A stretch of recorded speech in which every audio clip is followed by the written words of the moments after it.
My friend Dane came over to the house 2 Saturdays ago and asked me to help him figure out where to put $5,000 he had sitting in his checking account.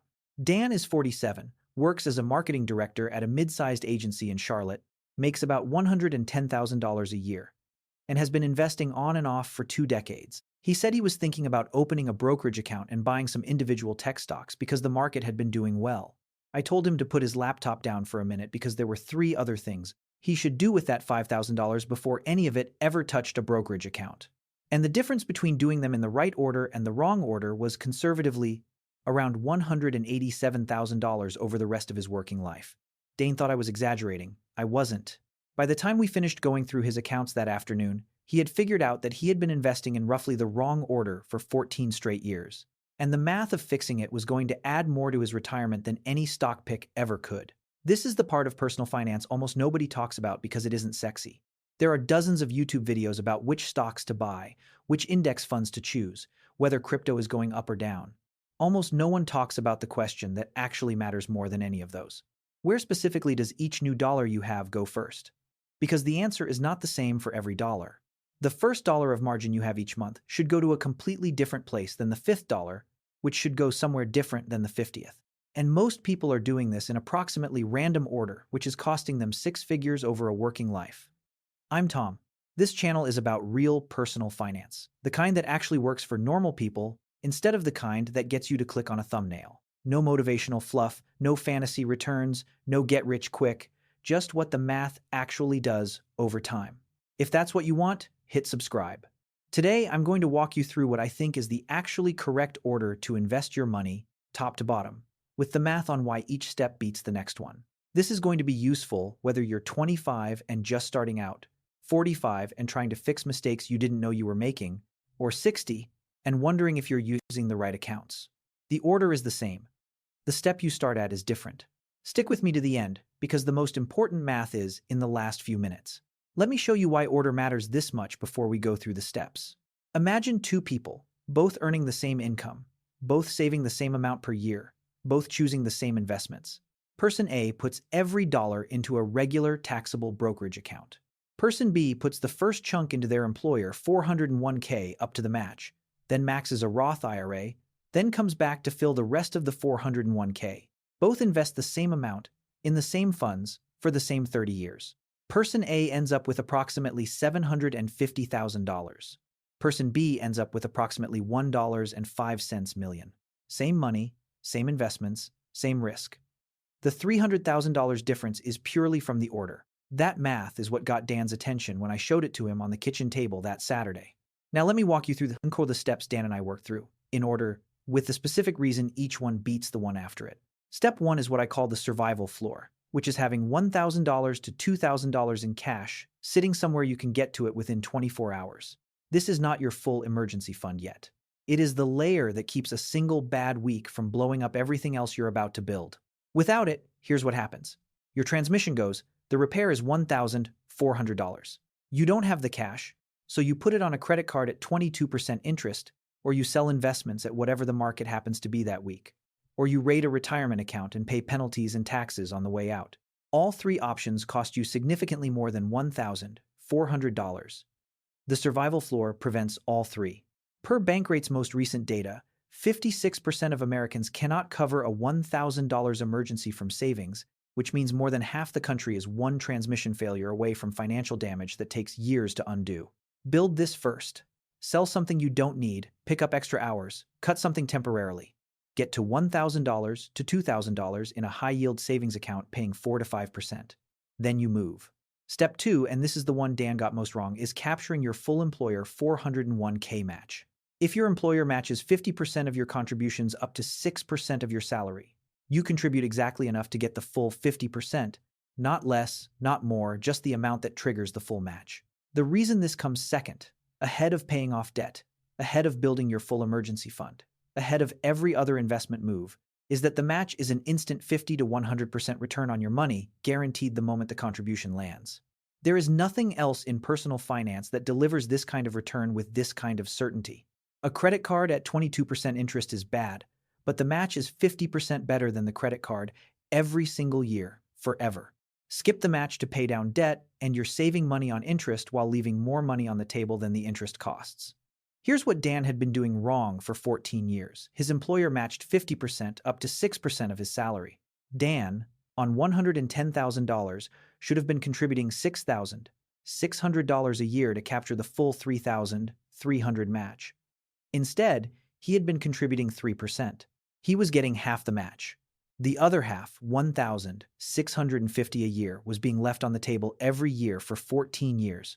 That alone, compounded at a 7% real return projected to age 65, is roughly $125,000 of retirement income he won't have because of one wrong number on a benefits form he hadn't looked at since 2011. Per Fidelity's most recent research, about a quarter of all 401k participants are doing some version of what Dan was doing. They're contributing, but not enough to get the full match. If you're one of them, fixing that one number this week is the highest return financial move available to you. Step 3 is killing any debt above 7% interest, in order from highest rate to lowest. The reason 7% is the line is that 7% is roughly the long-run real return of the stock market after taxes and inflation, which means anything above that rate is essentially a guaranteed investment return when you pay it off. Credit card debt at 22% is a 22% guaranteed return when you eliminate it. Show me the investment that beats that? There isn't one. The strategy is the standard avalanche. List your debts, pay minimums on everything, throw every extra dollar at the highest rate debt until it's gone, then move to the next highest. Do not stop until everything above 7% is dead. Mortgages at 4 to 6% and federal student loans below 7% stay where they are for now. They're not the enemy. The enemy is the 18 to 25% debt that's actively pulling money out of your pocket every month. Dan had $8,000 in credit card debt at 22% that he had been carrying in some version for the better part of a decade. He told me he had been telling himself for years that he'd pay it down next quarter, or after the bonus, or once the kids' summer camp is paid for. It never happened. Meanwhile, the interest he had paid on that revolving balance over the previous 8 years totaled approximately $14,000. That's $14,000 of pure, never-coming-back lost dollars because he was investing money in a taxable brokerage account. At the same time, he was paying 22% on the cards. The math of that move is brutal. He was earning maybe 8 to 10% in the brokerage while bleeding 22% on the cards. The net effect was that he was losing about 12% on every dollar caught between those two accounts. That's not investing. That's a financial leak with a fancy name. Step 4 is maxing your individual retirement account IRA, either Roth or traditional. For 2026, the limit is $7,000 a year if you're under 50, or $8,000 a year if you're 50 or older. The reason this comes ahead of going back to fill the rest of your 401k is that an IRA gives you something your 401k almost never does: access to the entire universe of low-cost index funds. Most 401k plans offer a curated menu of 15 to 30 funds, many of which carry expense ratios of 0.5% to 1%. A Vanguard or Fidelity IRA gives you access to total market index funds with expense ratios of 0.03% to 0.1%. Over a 30-year horizon, the difference between paying 1% in fees and paying 0.05% in fees on the same investment is roughly $120,000 on a $7,000 a year contribution. That fee difference alone is a $120,000 reason to fill your IRA before going past the match in your 401k. Whether you choose Roth or traditional depends on your tax bracket. If you're in the 22% federal bracket or lower, the Roth almost always wins because you pay tax now at a low rate and the money grows tax-free forever. At 24% or higher, with the expectation of being in a lower bracket in retirement, traditional is usually better because you get the deduction at the high rate now and pay tax later at the low rate. People in the middle, or people who don't know, can split the contribution and put half in each. There's no wrong answer between Roth and traditional in the middle bracket. There is only a wrong answer of not contributing at all. Step 5 is building your full emergency fund out from the $1,000 starter to 3 to 6 months of essential expenses. The reason this comes after maxing the IRA but before maxing the 401k is that financial security has to come before financial optimization, but it doesn't need to come before high-return moves like the match and the IRA. If you lose your job tomorrow, you cannot pay rent with your 401k without paying penalties and taxes. You need actual liquid cash sitting in an account you can transfer from in 24 hours. The size of this fund depends on your job stability. Stable W-2 income with good benefits? 3 months is fine. self-employment, freelance, or commission-based work. 6 months is the right number. Somewhere in between, 4 to 5 months. Keep it in a high-yield savings account at Marcus, Ally, Wealthfront, or Capital One 360. Earning 4 to 5% on this money matters because $20,000 sitting at 5% earns you $1,000 a year while it waits to protect you. $20,000 sitting at 0.01% in your regular bank account earns you $2 in a feeling of betrayal. Step 6 is going back to your 401k and filling it the rest of the way to the annual contribution limit. For 2026, that limit is $24,500 if you're under 50, or $32,500 if you're 50 or older with the standard catch-up contribution. There's also an enhanced catch-up of $11,250 for workers age 60 to 63 under Secure 2, which makes the total contribution limit for that age group $35,750 a year. If you're in that 60 to 63 window and you're not using the enhanced catch-up, you're leaving thousands of dollars of tax-advantaged space on the table that you'll never get back.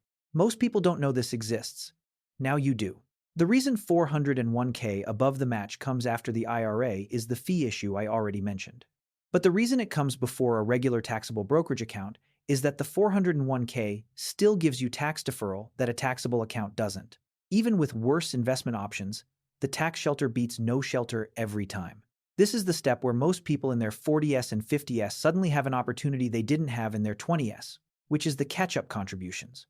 If you're 50 and behind on retirement, the IRS has built in an extra $8,000 a year of 401k space and an extra $1,000 a year of IRA space specifically for you, on top of the standard limits.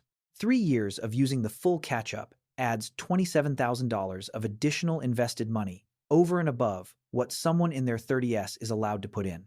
Over a 5-year horizon at 7% real return, that's roughly $70,000 of additional retirement wealth just from a feature of the tax code that only exists for people 50 and older. If you're younger, this isn't relevant yet. For anyone 50 or older not using it, this is the highest leverage move available to you. Step 7, and only Step 7, is the regular taxable brokerage account. This is where money goes after every other vehicle is full. There's no employer match, no tax deduction going in, no tax-free growth. You pay capital gains on profits and ordinary income tax on dividends. The reason this comes last is that it's mathematically the least efficient place for the same dollar to live, because you're losing the equivalent of 1 to 2% of returns per year to taxes that the other accounts don't charge. But once your match is captured, your high-interest debt is gone, your IRA is full, your emergency fund is built, and your and it is a real option, not a consolation prize. There's no contribution limit, no withdrawal penalty, and no rules about what you can use the money for. You can use it before retirement age without paying anything to the IRS beyond the capital gains. For people retiring early or saving for goals that aren't retirement, the taxable account is essential. It just shouldn't be the first place you go. Now let me show you what the right order actually does for someone like Dan, because this is where the math becomes irrefutable. When Dane and I sat down at his table, here's what I showed him. Fixing the match this week adds roughly $125,000 to his retirement by 65, just from capturing the matching dollars he'd been leaving on the table. Eliminating the credit card debt this year by redirecting his current taxable account contributions toward the card saves about $1,800 a year in interest going forward, and recovers roughly $14,000 of money he was bleeding to interest payments. Opening a Roth IRA and starting to max it, instead of contributing to the taxable account he was about to open, picks up another $50,000 to $80,000 of tax-free retirement income over the next 18 years. Those 3 changes combined are $250,000 of additional wealth by retirement, all from putting the same dollars in a different order. I want to address each age group watching this directly because the action item is different depending on where you are. If you're in your 20s or early 30s, the most important thing this video can do for you is convince you that the order matters before you've spent 10 years getting it wrong. Start at Step 1 and work down. Capture the match the day you become eligible. The compounding window you have is your single biggest advantage, and using it on the most efficient accounts first is what turns ordinary income into extraordinary wealth. If you're in your 30s or 40s, you're probably most of the way through this list whether you realized it or not. The question for you is whether you're skipping anything. The most common skip I see is the match, like Dan was doing. The second most common is paying down a mortgage at 5% while ignoring an IRA. Audit your accounts this week and identify the gaps. If you're in your 50s or 60s, the catch-up contributions are the most powerful move available to you, and they expire when you stop working. The window where the IRS is letting you put extra money into tax-advantaged space closes the day you retire. Use it.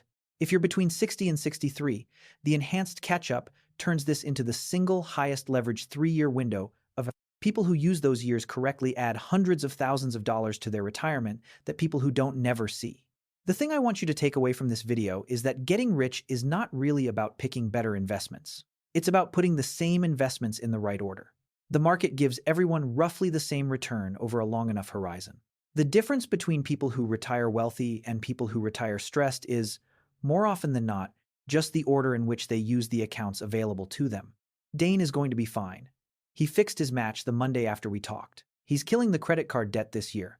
He'll have his Roth IRA opened by next month. The compounding is going to do the rest. It almost always does, when you give it the right structure to work in. Drop a comment with which step you're currently on, even if you're embarrassed about it. I read every comment and I'll reply to as many as I can. And if you want me to walk through exactly how to set up each of these accounts in the right order, including the specific funds I'd buy in each one, hit subscribe because that's the next video. I'll see you in the next one. Earn more, subscribe, Tom.